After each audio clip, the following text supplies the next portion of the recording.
Imagine the screen opening on a sweeping drone shot of a massive mountain cliff face in the scorched Egyptian desert, the camera tilting upward to reveal an image of absolute, terrifying power. Four colossal statues of Ramesses II tower, 20 meters into the sky, carved directly out of the living rock, staring out over the waters with unblinking stone eyes. The narrator explains that for 3,000 years, Egyptian art followed a cosmic order that was completely unbreakable. The pharaoh is a walking god, and therefore, he must be depicted as a physical giant on the temple walls. His wives, his children, and his subjects are mere specks at his feet, rarely reaching past his ankles in any carved composition. But as the camera zooms in closer to the colossal facade of Abu Simbel, the narrator points out that something is deeply, profoundly wrong with the ancient hierarchy. Standing right next to the massive, muscular legs of the king is a carved female figure. She doesn't stop at his ankles like the law demands. She reaches all the way to his waist. On the most ambitious monument ever constructed by Egypt's greatest pharaoh, Queen Nefertari is carved at nearly half his size. To the ancient Egyptian mind, watching this unfold, this wasn't just a unique stylistic choice. It was a scandalous, almost frightening disruption of the divine cosmic balance. The narrator emphasizes that Ramesses didn't stop there, as the camera pans to reveal an entire second temple cut from the solid mountain rock right next to his own, completely dedicated to her name. Above the entrance, the deeply carved hieroglyphs read, "The Temple of Nefertari, for whose sake the sun does shine." It was an immortal declaration of unparalleled devotion, proving that his grandest architectural obsession wasn't a tribute to his own military victories, but a love letter to a woman who left behind a mystery that has baffled archaeologists for generations. The video transitions into a sequence of rapidly changing stone inscriptions,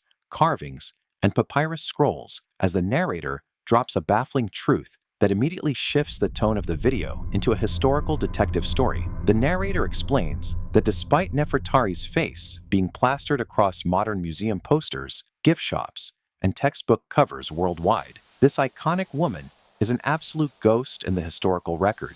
This was a civilization that carved absolutely everything into stone, keeping meticulously detailed records of royal bloodlines and tracking the ancestry of queens back for multiple generations to prove their divine right to sit on the throne. The names of royal fathers, mothers, grandfathers, and obscure regional governors are proudly displayed on obelisks and temple ceilings across the country. Yet, as the camera glides over the massive walls of Nefertari's own temple, the narrator points out a haunting reality. The stone walls are completely silent about where she came from. She simply appears out of nowhere in the historical record during the very first year of Ramesses' reign, already holding the supreme title of Great Royal Wife, already wielding immense political power, with absolutely zero explanation of her parentage. No birth city is mentioned, no familial lineage is celebrated, and no royal father is praised. The narrator notes that it is as if she was deliberately conjured out of the desert sands to sit beside the young king, forcing historians to ask why a pharaoh as obsessed with status and bloodlines as Ramesses II would completely scrub the ancestry of his favorite woman from the walls of his kingdom. The visuals on screen shift to dark, dramatic renderings of palace hallways, and the golden cracked death mask of King Tut as the narrator introduces a scandalous political secret. The narrator explains that Ramesses' family were not traditional royalty. They were a line of tough, pragmatic military generals who had seized the throne just a couple of generations prior through sheer force. They were desperate to legitimize their rule, and they fiercely hated the remnants of the old, discredited royal bloodline that came before them, specifically the family of the heretic King Akhenaten and the famous boy king Tutankhamun. When King Tut died without an heir, the throne was briefly seized by a mysterious elderly court official named Ai, whose memory was later systematically erased from Egyptian history. The narrator reveals that recent archaeological evidence and stylistic clues found on obscure scarabs suggest a scandalous theory. Nefertari may have been the great-granddaughter of this disgraced pharaoh Ai. If true, her bloodline was incredibly toxic to the political survival of Ramesses' family, but it also contained a lingering, undeniable spark of the ancient, true royal lineage. Marrying her was a brilliant but dangerous political gamble. Ramesses needed her blood to make his throne legitimate, but he could never risk letting the public know that his queen was descended from a line of royal outcasts. The narrator explains that a silent, desperate agreement was made behind closed palace doors. Her past was completely wiped from the record. Her parents were left nameless in the dark, and she was given an entirely blank slate, shielding her toxic origins behind a wall of unprecedented royal luxury. The screen explodes with animated battlefield maps and carvings of roaring horses as the narrator takes the audience into the chaos of the Battle of Kadesh, the largest chariot battle in ancient history. The narrator describes how Ramesses covered the walls of Egypt with propaganda claiming he won a miraculous solo victory against the Hittite Empire, but the real historical records show he was actually blindsided, outmaneuvered, and nearly slaughtered in his own tent. While the pharaoh's massive propaganda machine worked overtime to spin this military disaster into a triumph, it was Nefertari who operated as the brilliant, stabilizing force behind the throne. The narrator explains that rare fragments of intensely personal papyrus reveal that their relationship quickly evolved far beyond a calculated political marriage into a deep obsession. Ramesses didn't just write formal state hymns about her, he wrote deeply passionate, intimate love poems, stating in a vulnerable tone that his love was completely unique, that absolutely no one could rival her, and that just by walking past him, she completely stole his heart.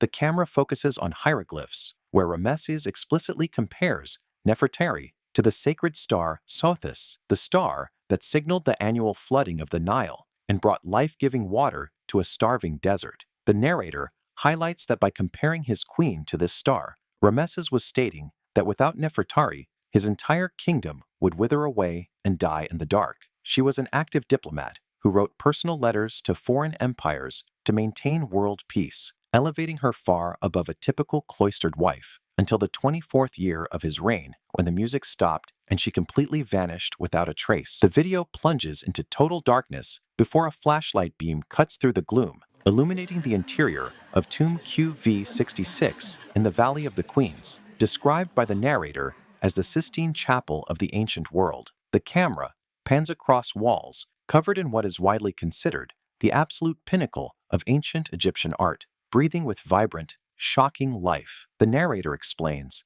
that while most royal Egyptian tombs feature stiff, cold, and rigid portraits, Nefertari's tomb is entirely different. The walls are covered in rich, brilliant shades of warm ochre, stark white linen, and deep, mesmerizing blues that look as though the artist washed the brushes just yesterday.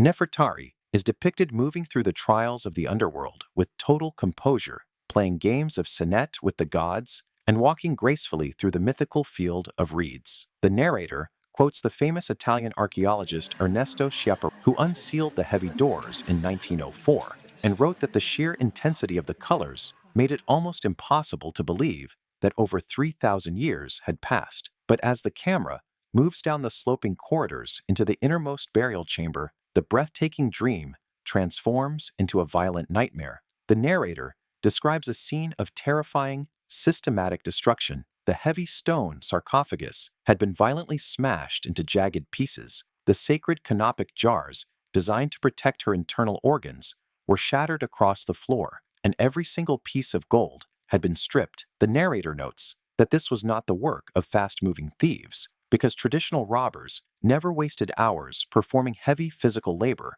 like smashing massive stone sarcophagi, and they never took the worthless, terrifying mummy itself. Yet Nefertari's body was completely gone. The screen displays haunting, slow-motion visuals of drifting sand and shattered clay jars as the narrator explains the terrifying religious mechanics behind what happened inside that desecrated burial chamber. The narrator points out that to the ancient Egyptians, survival after death required a strict physical anchor. Your body had to remain completely intact, and your internal organs had to be safely preserved in their specific jars. If your mummy was deliberately dismembered, scattered, or destroyed, your soul would be permanently blinded, permanently locked out of the field of reeds, and effectively executed for all of eternity. The narrator argues that the deliberate systematic destruction of Nefertari's mummy and the shattering of her canopic jars was not a robbery driven by economic profit, but a highly targeted, deeply personal act of spiritual assassination. It was a ritual execution designed to ensure that the most powerful woman in Egypt could never enter paradise. The narrator explains that the brutal nature of the crime points directly to an inside job, a hidden palace coup driven by a vicious, lingering resentment, with Ramesses fathering dozens of sons by secondary wives like the powerful Queen Isetnefret. The competition for the royal succession was a bloody, cutthroat game. Nefertari's sons were the primary heirs to the throne, but one by one, they all began to mysteriously die off during Ramesses' life, leaving the children of rival queens to eventually inherit the empire. The narrator asks the viewer to imagine a rival faction within the royal court, waiting for the perfect moment to break into the tomb, to completely destroy the spiritual power of the founding queen and ensure her lineage was broken forever. The visual on screen shifts to a modern, sterile laboratory setting, showing high-tech scans, X-ray grids, and microscopic analysis of bone fragments as the narrator brings the story into the modern scientific era. The narrator explains that for over a century, a mysterious pair of fractured leg bones sat on a museum shelf, leaving historians to wonder if they even belonged to the famous queen, or if they were merely the discarded remains of a later, low-born tomb intruder. But the narrator reveals that in 2021, an international team of forensic researchers subjected these fragments to highly advanced modern scientific analysis, including intense X-ray scanning, bone density testing, and complex isotopic tracking. The camera zooms in on the digital readouts as the narrator delivers the chilling results. The bones contained highly specific biological markers belonging to a woman who was approximately 40 years old at the absolute time of her death, perfectly matching the estimated age of Nefertari. The knee cartilage, the unique bone structure, and the chemical signatures left behind by her specific diet were all entirely consistent with a high-status individual living during the 19th dynasty. The science confirmed it. These were the knees of Nefertari, and absolutely nothing else of her physical body survived the ancient assault. The narrator emphasizes that this forensic breakthrough changes the entire narrative of the crime scene, proving that her ancient enemies didn't just want her gold, they wanted her physically unmade, leaving only her fractured knees behind as a haunting testament to her violent erasure. The video moves into its final sequence, showing a montage of an aging, weathered pharaoh statue against a setting desert sun as the narrator tracks the final, lonely decades of Ramesses the Great. The narrator describes how after Nefertari died and her beautiful tomb was permanently sealed, Ramesses lived on for another 40 long years, outliving his adult sons, his eyesight failing, his body racked by severe arthritis, and outliving almost every single human being who had known him